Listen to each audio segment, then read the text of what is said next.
I divorced my husband because he cheated on me 2 years ago. He had an affair with my younger sister. They even sent me an invitation to their wedding. My mother also said she would attend the ceremony, which made me feel like she betrayed me too.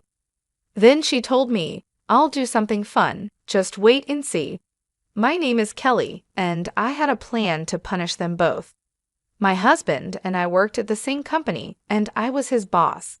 He was a bit unreliable, but he was sincere and friendly. I was responsible for his training and teaching him the job. At first, he was nervous about the new work, but we gradually grew close.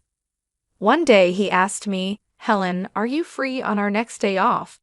I was surprised but thrilled to see how confident he was outside the office, which made my heart skip a beat. After that, we often went out together. After 3 months of dating, he asked me, "Kelly, will you be my girlfriend?" He had become very good at his job and was praised by other bosses. When he got promoted and transferred to a different department, he proposed to me, "Kelly, will you marry me?" I happily agreed. My parents and younger sister Lauren immediately liked Scott, and our wedding went smoothly. Lauren, who was the same age as Scott, got along well with him right away. She often said, "You are so lucky to marry such a kind man like Scott." And it looks like people at work have high expectations for him. Lauren had just broken up with her boyfriend and seemed to be yearning for marriage, constantly expressing how jealous she was of me after our wedding. I kept working and taking care of household chores, supporting Scott both at work and in our personal lives. At least I thought I was supporting him. About a year after our marriage, he started coming home later and later, and we hardly ever had dinner together. "Scott, we haven't talked about work lately. Is everything okay?" I asked. "Nothing's wrong," he replied. "But you've been coming home late every day. If there's anything I can do to help." "There isn't," he said, sounding annoyed. He used to talk to me about everything, but lately he seemed irritated when I brought up work. On his days off, he'd either sleep all day, claiming he was tired, or go out to clear his head. Feeling that we hadn't been spending any quality time together, I made a suggestion to Scott. "Hey Scott, how about we go to a spa together during next month's holiday? My sister recommended a place to us." "A spa, huh?" "Yes, it's a place where we can heal our body and mind from daily stresses at work," I explained. He seemed busy, so I made a hotel reservation with the spa for him. 1 week before the spa trip, I asked, "Scott, what time should we leave the house next week?" "Huh? Oh, is the spa trip next week? I forgot to mention, I have to go on a business trip next weekend." "What? But you've known about the spa trip for quite some time." "Well, it's work, so it can't be helped," he said. "Right, I see." Scott's department seemed to be busier than ever with frequent business trips. I had no choice but to give up this time as well. As always, Scott left early in the morning for his business trip. If things had gone as planned, we would have been heading to the spa together by now, I thought to myself. While I was feeling down, I got a phone call from the hotel where I had made a reservation. Despite having sent a cancellation email, it seems they did not receive it due to an error, and they called to confirm our arrival time. I thought I might as well invite Lauren. I called my parents' house, but Lauren had been out since the morning and wouldn't be back home. So, as a last resort, I decided to invite my mother to the spa. I half gave up on the idea that my mother would be able to go on such short notice, but surprisingly, she agreed. "Really? Is it okay to leave Dad alone?" "Right now, I'm more worried about you than your father," she said. It seemed she had noticed that I had been down lately and decided to accompany me on the trip. "Thanks, Mom. I'm the one who should be thanking you. I'm happy to be able to take a trip with you like this."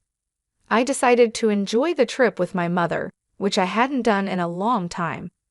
However, when we arrived at the hotel, we witnessed something shocking. "Mom, look at that." At the hotel, we saw Scott, who was supposed to be on his business trip. He was arm in arm with a woman. looking happy as they entered the hotel where we were supposed to stay. The moment they entered the hotel, the woman with Scott turned her face in our direction for a moment. "You've got to be kidding," I thought. The woman with Scott was my sister, Lauren. After that, I was in a state of shock and don't remember much about how I got home. After drinking some tea my mother made for me, my feelings finally started to calm down. He had been deceiving me. Not just Scott, I had also been deceived by Lauren. After calming down, I called Scott's department.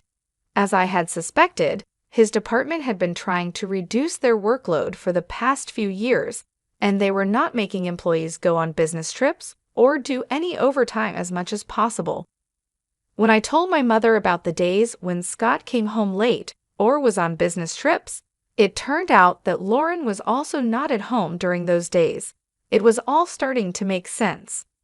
All those days when he came home late and said he was on business trips, he was actually meeting up with Lauren. When I learned the truth, anger welled up inside me rather than sadness. "Mother, I'll divorce Scott. I don't want to see Lauren, so I won't visit the house for a while." She kept silent but understood my feelings. I prepared everything before Scott came back.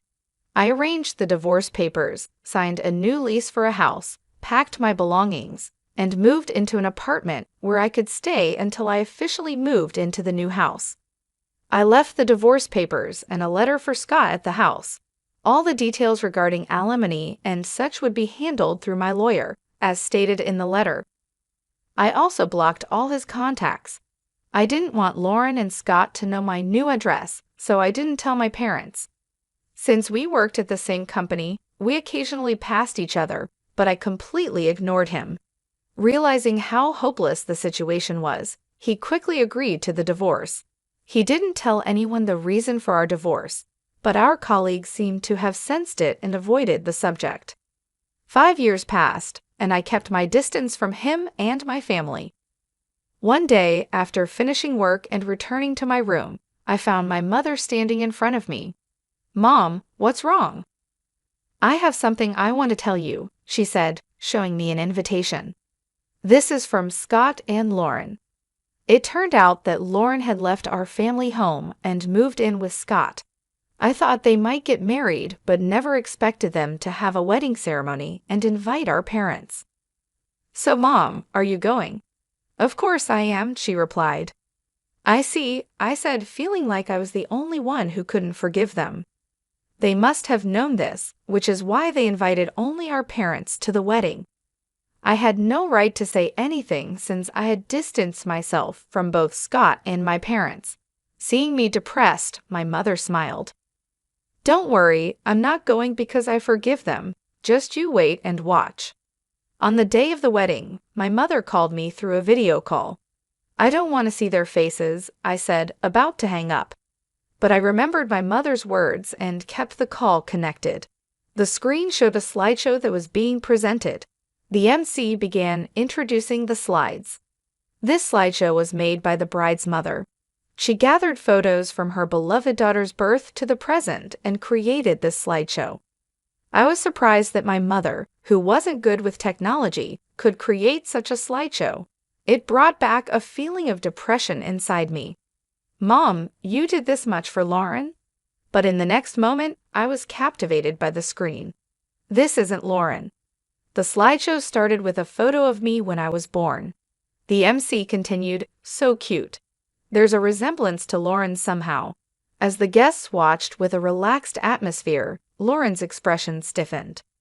The MC continued, "Since she was young, the bride has always been devoted to her family. She was a diligent student and succeeded in entering her desired university. After starting her job, she became a very reliable employee at the company." Lauren's friends and colleagues, who knew about her student days and workplace, began to buzz with excitement. "Huh? Is that a photo from the welcome party at University N? Lauren didn't go to such a good university, did she? Hey, isn't that a photo from the company's welcome party? Wait a minute. Looking closely, it's completely different. Wait, if this isn't Lauren." Scott also seemed to have noticed. "What the hell is this? This isn't Lauren." The MC, unaware of the bride and groom's pale faces, continued to advance the slides. And then she met the groom, Scott, at the company.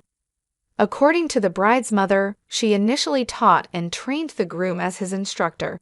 Then the two got married. What followed were photos from my wedding with Scott. The MC couldn't hide their confusion. Realizing something was wrong, the MC got quiet. At that moment, my mother took the stage and grabbed the microphone. "From here on, I'll take over and explain," she said smoothly while changing the slides.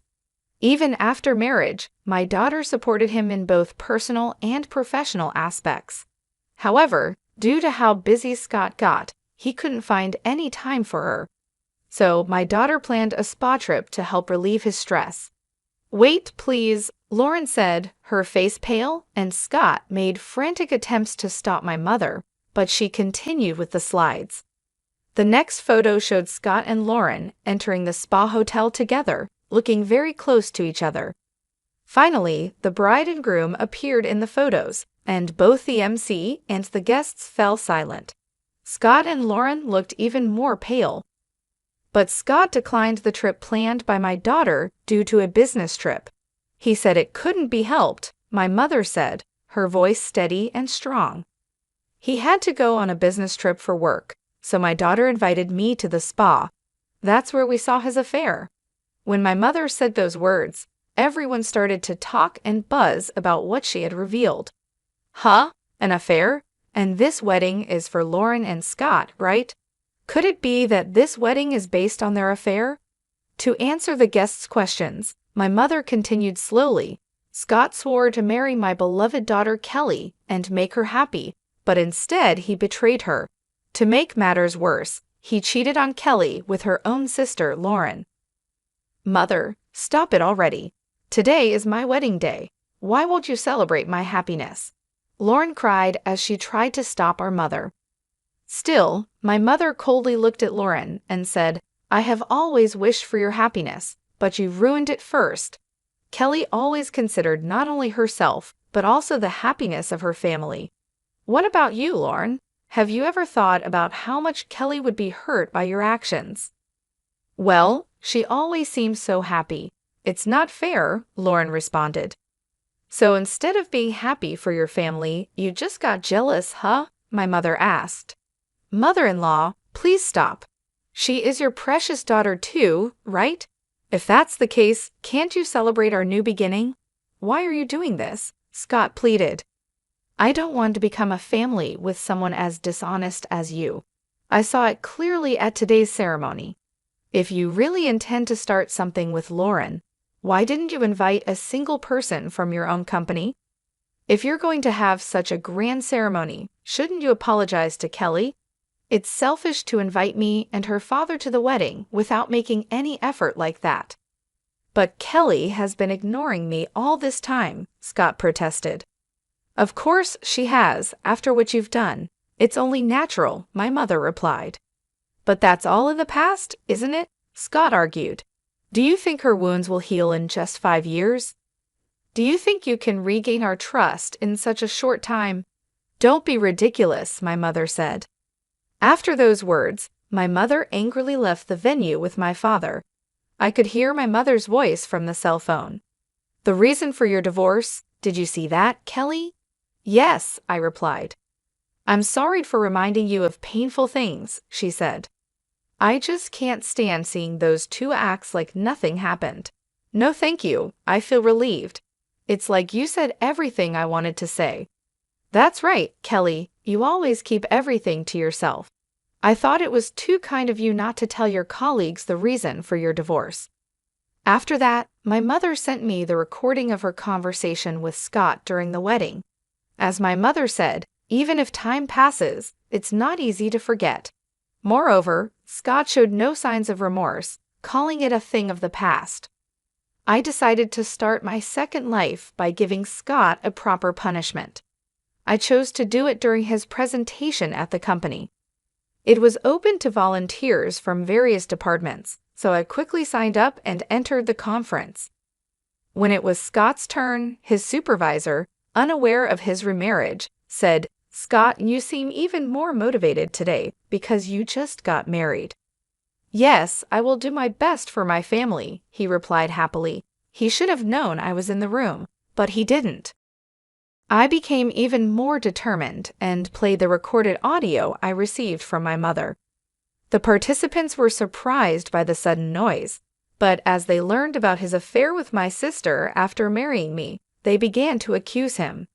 "Scott, didn't you say that the reason for the divorce was a difference in values?" someone asked. I couldn't help but burst into laughter. "Oh, really? Did you say something like that? Well, I can't understand a value that involves cheating with your own wife's sister." I apologize for mixing personal matters into this important presentation. I have decided to quit as of today. I endured it because I like this company, but I cannot bear to be in the same place as him any longer. Just as I was about to leave, the board members intervened to stop me. "Wait a minute, Kelly. You're an essential asset to our company. If someone should leave, it should be Scott." "Huh, but me? I've been expected to have a promising future," Scott protested. "We had expectations in the past, but lately you've been wearing worn-out clothes and you're not focused. It seems like you've completely lost your problem-solving abilities that you had before. We're not expecting a lot from you anymore," they said. Lauren, who had always been bad at housework and did nothing when she lived with her parents, became a full-time housewife after marriage. Apparently, she left most of the house chores for Scott to do, even when he faced difficulties at work. I couldn't give Scott advice like I used to, and he started causing more trouble at work. The fact that he had cheated on his wife's sister spread quickly within the company, and his reputation went downhill fast. Once respected and seen as a rising star, he was now viewed with suspicion and disdain by his colleagues. His work began to suffer, and he made more mistakes, further tarnishing his image. At the next board meeting, it was decided that I would stay at the company, but Scott would be transferred to a remote area. He was essentially being demoted, with plans to lay him off in the near future. The company couldn't afford to keep someone who had caused so much scandal and trouble. Lauren, who had been enjoying her life as a housewife with his money, quickly abandoned him when she found out about the transfer. She switched to another man without hesitation, thinking she could easily find another way to maintain her lifestyle. However, the man she chose turned out to be a typical freeloader. He had no job and no ambition, and he started living off Lauren's money without contributing anything. Now, Lauren is suffering from his debts. She's desperately working 2 jobs, day and night, just to make ends meet. She's exhausted and miserable, a far cry from the carefree life she had envisioned. She had thought she could escape the consequences of her actions by moving on quickly, but reality hit her hard. As they say, what goes around comes around. If you do something wrong, it will come back to haunt you. Seeing Scott and Lauren in such a state, I finally felt a sense of closure. Watching them struggle, I realized that their betrayal had ultimately led them to their downfall. Scott lost his career and reputation, and Lauren lost her comfortable life. They both faced the consequences of their actions, and it brought me a sense of peace. With this newfound peace, I felt ready to start a new life. I could finally move forward without the weight of their betrayal hanging over me. I was free to build a future on my own terms, without the shadows of the past holding me back. I focused on my career and started taking on new challenges at work. My colleagues, who had seen me endure so much with grace and strength, supported me. I received a promotion, recognizing my dedication and hard work. It was a fresh start, and I was determined to make the most of it. In my personal life, I began to reconnect with old friends and make new ones. I joined a local community group and started volunteering, finding joy in helping others. These activities helped me rebuild my confidence and reminded me of the goodness in people. I also took time for self-care, exploring hobbies I had neglected during my marriage. I started painting again, a passion I had always loved but had put aside. The creative process was therapeutic, allowing me to express my emotions and find healing. Eventually, I even opened my heart to the possibility of love again. I went on dates, met new people, and learned to trust again.